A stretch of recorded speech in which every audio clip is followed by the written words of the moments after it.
दरम्यान मनोज जरांगेंच्या आंदोलनावर ओबीसी नेत्यांनी काय प्रतिक्रिया दिली आहे पाहूया।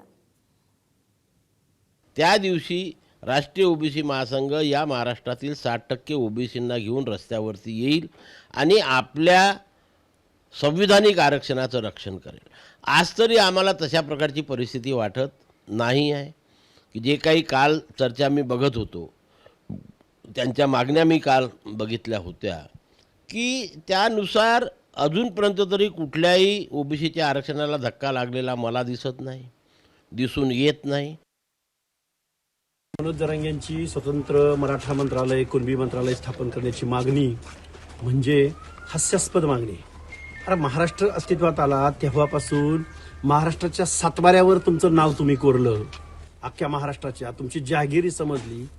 अरे एक दोन ओबीसीचा मंत्री आणि 2-4 SC ST चे मंत्री, अल्पसंख्याकांचे मंत्री सोडलं तर अख्खं मंत्रिमंडळ तुम्हाला महाराष्ट्रानं कॉन्ट्रॅक्ट बेसिसवर दिले ना कायमचं। आणि तुम्हाला आत्ता काय स्वतंत्र मंत्रिमंडळ स्थापन करण्याची गरज वाटली? म्हणून मनोज जरांगेला ना अक्कल आहे, ना ज्ञान आहे, ना कुठल्या गोष्टीचं तारतम्य आहे। स्वतंत्र मराठा मंत्रिमंडळ, मग बाकीच्या जातीने 450 जातीने स्वतःच्या जातीची मंत्रिमंडळ स्थापन करा म्हणून मागणी करायची का? जरांगेच्या मराठ्यांना रिझर्वेशन मिळालं पाहिजे आमचं काय म्हणणं होतं की ओबीसीला धक्का न लावता मग हा चेंडू कुणाच्या ताब्यात आहे? केंद्राच्या ताब्यात आहे ना।